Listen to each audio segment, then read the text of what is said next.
bilirsiniz. Keçmişikdən bunu. İndiki sadə, ona görə də qaydalar, madları da öyrənəcək bala. Dudaza səndən xoşu gəlir. Qaç getdi, qulaq as.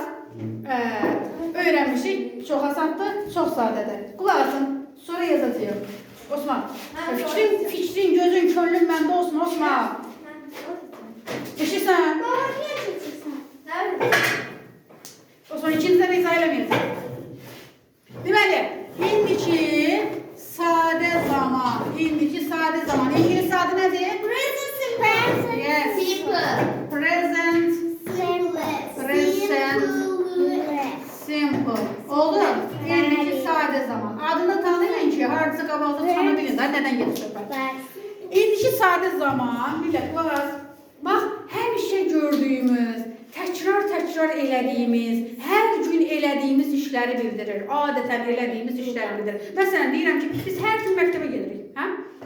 Bunu present simple-da quracaqsınız cümləni. Mən məktəbə gedirəm. I go to school. Every day, hər gün. Oldu? Və yaxud da, mən həftədə 2 dəfə məktəbə gedirəm. Nə bilim, mən tez-tez nənəmgilə gedirəm. Və s. Aydın oldu? Və cümlə quruluşu necədir? İndi bir dənə qulaq as. Bax, təsdiq cümlə quruluşu. Qulaq asın, sonra yazacaq xanımlar belə. Təsdiq cümlə quruluşu necə olacaq? Deməli, bax, birinci, mübtəda gələcək. Mübtəda oldu. Üstə gələn feil. Məsələn, ondan sonra isim gələ bilər, yer gələ bilər, zaman gələ bilər. Yəni, Netik istələr. Bizə əsas bu lazımdır. Present simple-da mübtəda, sonra feil. Oldu mu? Zaman sözləri var, indi onların hərəsinin öz yeri də var.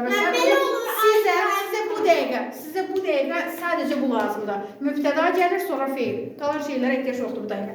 Məsələn, deyirəm ki, I go. Oldu? Məsələn, I go to school, I go to the forest, I go to the yard, I go to the park. Sağında məndə tər olur bəs. Ay qızım, hələ bir özünü tap, öyrənək, sonra sualı keçərik. Yoxsa görə hesabın olsun. Mən go. Fərqləsən. Başa düşürəm mənə görə. Ruhun da buradadır. Aha, I go, you go, we go yerini dəyişirəm, they go. Niyə belə? Nəyi atladım, nəyi ötürdüm? Mən yeni şirin. Niyə? İndi baxaq, niyə? Mən yeni şirin təşdi mən. Fərqli oldu, bəli, fərqli. Aferin sizə. Deməli, üçüncü şəxsin təkində, yəni he, she, itdə, bir də tək isimlərdə, bura tək isimdə yazan. Orada mən cəm isimlər. Tək isimlər. Burada cəm ismi daxil edə bilər. Mən siz dudaq edəcək. Niyə səsin? Hayır. Osman, bir dənə qulaq asın olar. Mən hələ təsdiqini izah eləyirəm. Təsdiqdə duda söhbəti yoxdur. Sualındadır. Oldu mu? İndi qulaq as. Baxın, təsdiqindən danışıram.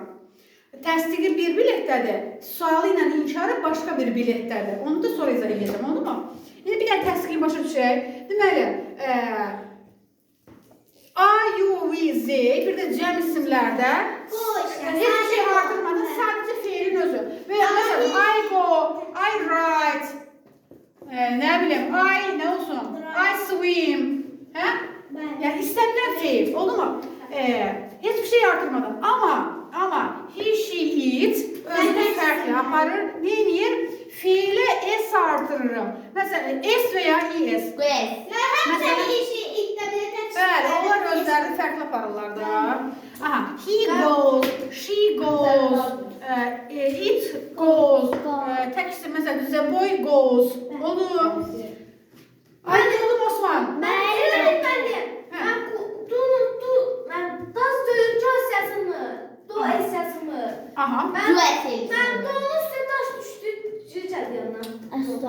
İndi bir dəqiq qulaq as.